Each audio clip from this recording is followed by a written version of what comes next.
सभी को मेरा नमस्कार। मैं सुमन शर्मा आप सबका स्वागत करती हूँ। हिंदी आलोचना, उसका उद्भव और विकास लेकर आज आपके साथ है। हिंदी आलोचना के उद्भव और विकास को समझने के लिए 3 उपशीर्षकों में हम इसका अध्ययन विश्लेषण करेंगे।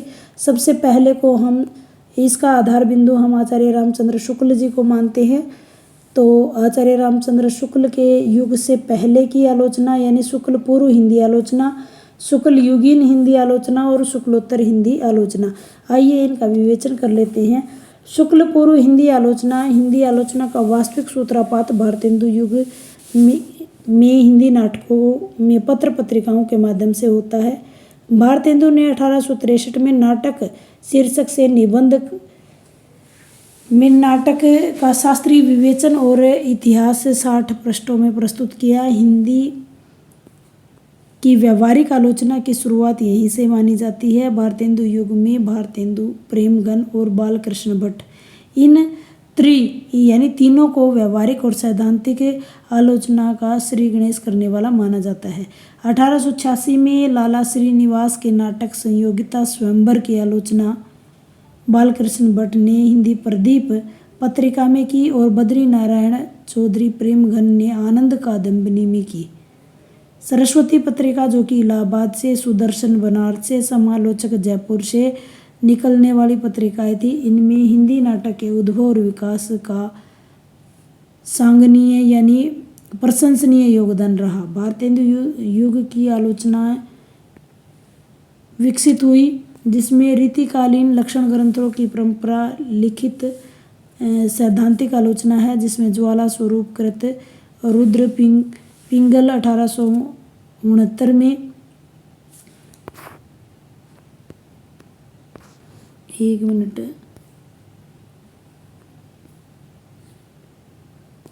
जगन्नाथ दास भानुकृत छंद प्रभाकर 1894 में, मुरारी दान कविराज जसवंत जसभूषण 1897 में और बिहारी लाल कृत अलंकार दर्शन और प्रताप नारायण कृत रसकुमार 1894 में। ब्रज भाषा और खड़ी बोली गद्य में रचित आलोचनाएं, कवि प्रिया, रसिक प्रिया, बिहारी सतसई की टीकाएं लिखी गई। तीसरा, इतिहास ग्रंथों में शिव सिंह सेंगर कृत शिवराज सरोज और जॉर्ज ग्रियर्सन का the modern vernacular literature of northern Hindustan के रूप में लिखित आलोचनाएं हैं। ये हमने भारतेंदु युग की बात की। पहले हमने लिखित जो रीतिकालीन लक्षण ग्रंथों की परंपरा और सैद्धांतिक आलोचना की बात की। फिर ब्रज भाषा और खड़ी बोली में गद्य में रचित हिंदी आलोचना की बात की। तीसरा, इतिहास ग्रंथों की बात हमने की है। फिर आता है द्विवेदी युग। द्विवेदी युग में महावीर प्रसाद द्विवेदी ने सरस्वती पत्रिका के माध्यम से हिंदी आलोचना में नया युग का सूत्रपात किया है। 1904 में एक पुस्तक परीक्षा स्तंभ की शुरुआत की। कवि और कविता, काव्य में उपेक्षिता नारी जैसे लेख, समालोचन समुच्चय शीर्षक से 20 समालोचकों का संकलन, रस सिद्धांत और विक्रमांक, देव चरित्र चर्चा, नशेद चरित्र चर्चा, कालिदास की आलोचना इत्यादि ग्रंथों का प्रणयन द्विवेदी जी ने हिंदी आलोचना के क्षेत्र में महत्वपूर्ण देन मानी जाती है। द्विवेदी युग के अन्य आलोचकों में मिश्र बंधु, जिन्होंने हिंदी नवरत्न 1910 में, मिश्र बंधु विनोद 1913 में, पदम सिंह शर्मा ने बिहारी और सादी 1907 में, कृष्ण बिहारी मिश्र ने लाला भगवान दीन यानी देव और बिहारी का तुलनात्मक अध्ययन, पदुमलाल पन्ना जी बख्शी ने विश्व साहित्य और डॉक्टर श्याम सुंदर दास ने साहित्यालोचन और रूपक रहस्य इत्यादि उल्लेखनीय रचनाएं दी, जिन्हें हम आलोचनात्मक कृतियों के रूप में देखते हैं और हिंदी आलोचना को जिन्होंने समृद्ध बनाया है।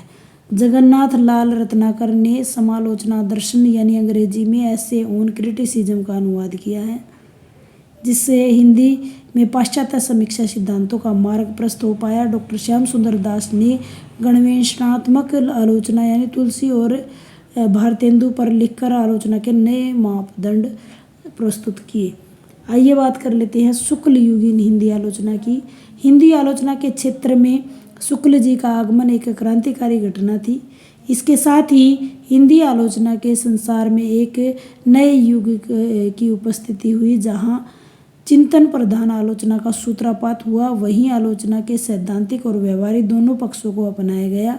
इनकी आलोचनात्मक कृतियों में हिंदी साहित्य का इतिहास ग्रंथ, चिंतामणि, निबंध संग्रह, रसमीमांसा, काव्य में रहस्यवाद, अभिव्यंजनावाद, जायसी, सूर, तुलसी, ये रचनाएं आलोचनात्मक कृति हैं। रामचंद्र शुक्ल जी की, रामचंद्र शुक्ल की आलोचनात्मक जो प्रश्न है वो आगे प्रस्तुत किया जाएगा। चिंतामणि, काव्य में रहस्यवाद, इंदौर वाला भाषण इत्यादि रचनाएं शुक्ल जी की अक्षय कीर्ति की प्रमुख आधार स्तंभ है। साहित्य इतिहास ग्रंथ में आज भी हिंदी आलोचना का मील का पत्थर उन्हें माना जाता है। निर्विवाद रूप से शुक्ल जी हिंदी आलोचना के सर्वोत्कृष्ट आलोचक कहे जाएंगे। शुक्ल जी में हिंदी आलोचना को स्तरीय बनाने का प्रमुख श्रेय रामचंद्र शुक्ल जी को ही जाता है। आलोचना के क्षेत्र में शुक्ल जी की देन अत्यंत विशिष्ट है। उनके महत्व का अंदाजा इसी से लगाया जा सकता है कि आलोचना के संपूर्ण इतिहास को उन्हीं के नाम से पढ़ा जाता है। शुक्ल पूर्व युग, शुक्ल युगीन और शुक्लोत्तर हिंदी आलोचना के रूप में देखा जा रहा है। उन्हीं के समय के कुछ एक आलोचक हैं डॉक्टर श्याम सुंदर दास, जिनकी साहित्य आलोचन हिंदी भाषा और साहित्य, गुलाब राय जी का नवरस, विश्वनाथ प्रसाद मिश्र का काव्यांग कौमुदी, कृष्ण शंकर शुक्ल की केशव की काव्य कला, रामनाथ सुमन की प्रसाद की काव्य कला इत्यादि प्रमुख उस समय की हिंदी आलोचनाएं हैं, जिन्होंने छायावादी कवियों की दुनिया में एक तहलका सा मचा दिया था। शुक्लोत्तर हिंदी आलोचना की बात कर लेते हैं। शुक्ल युग में द्विवेदी युग हिंदी आलोचना का प्रयोग काल था और शुक्ल जी हिंदी आलोचना का विकास काल था, और शुक्लोत्तर युग हिंदी आलोचना का उत्कृष्ट काल कहा जा सकता है। इस युग में आकर हिंदी आलोचना में व्यापक विकास और पर्याप्त विस्तार हुआ। शुक्लोत्तर युग में आचार्य रामचंद्र शुक्ल जैसा कोई दूसरा महारथी आलोचक तो हुआ नहीं, लेकिन 3 महान प्रतिभाएं इस समय पर उभरी। वो कौन कौन सी थी? नंद दुलारे वाजपेयी जी, डॉक्टर हजारी प्रसाद द्विवेदी और डॉक्टर नगेंद्र, इनका उदय हुआ, जिन्होंने शुक्ल जी के प्रभाव को ग्रहण करते हुए हिंदी आलोचना के क्षेत्र में अपनी मौलिकता, स्वतंत्र दृष्टि का अद्भुत परिचय देकर हिंदी आलोचना को युगांतकारी परिवर्तन किए। आलोचना जगत में नंद दुलारे वाजपेयी जी छायावादी, स्वच्छंदवादी, स्पष्टवादी, रसवादी और आध्यात्मवादी समीक्षक के रूप में प्रसिद्ध हैं। प्रसाद पंत और निराला पर उन्होंने 1931 में पृथक 3 निबंध लिखकर उन्होंने छायावाद की बृहत्त्रयी की घोषणा की। उन्होंने बताया कि प्रसाद की काव्य कला में मानवीय भूमि है, निराला की काव्य में बुद्धि तत्व है और पंत की काव्य में कल्पना की प्रधानता है। आलोचना जगत में वाजपेयी जी का महत्व इस बात पर भी है कि जब पुराने खेमे में आलोचकों के प्रहार से छायावादी कवि कुंठित हो रहे थे, तब वाजपेयी जी ने उनका समर्थन किया है।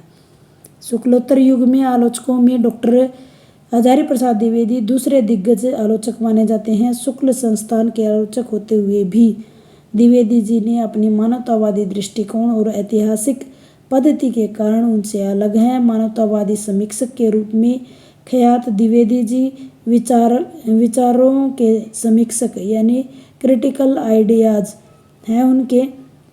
उनका महत्व साहित्य के मूल्य को बदलने तथा नवीन मानवतावादी मूल्यों से जोड़ने में कामयाब रहे हैं। वो हिंदी साहित्य का आदिकाल, कबीर बिहारी की रीति सिद्धता और रीतिबद्धता को आसिद्ध करना, सूर, तुलसी, प्रेमचंद का आकलन मानवतावादी दृष्टि से करना द्विवेदी जी की प्रमुख उपलब्धियां हैं।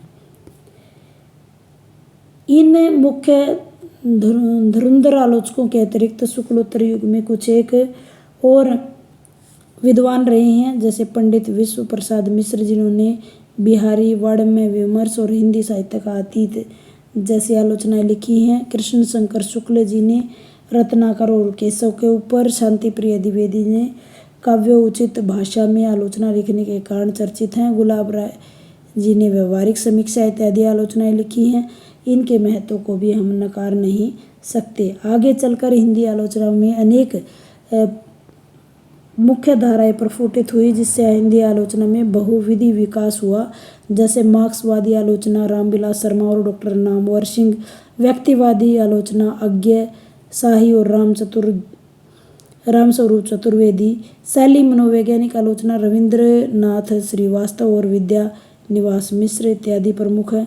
हिंदी आलोचना की नवीन पद्धतियों के फलस्वरूप शुक्लोत्तर हिंदी आलोचना के नए आयाम ग्रहण किए गए। इससे सफलता के उच्च शिखर पर एकदम बढ़े। आज भी नित्य नए नए आलोचक और आलोचनाएं लिखी जा रही हैं। निसंदेह आलोचना का भविष्य बहुत ही स्वर्णिम है। ये था हिंदी आलोचना उद्भव और विकास, और ये है क्वेश्चन बहुत ही सीमित और बहुत ही ज़रूरी चीज़ें इसमें बताई गई हैं, इससे कम ना ज़्यादा। यह प्रश्न 16 नंबर के लिए बहुत ही ज़्यादा इम्पोर्टेंट है। साहित्य शास्त्र नाम की पुस्तक से यह निकाला गया है। बहुत ही ऑथेंटिक पुस्तक है, जिसका सारांश यहाँ आपके सामने मैंने प्रस्तुत किया।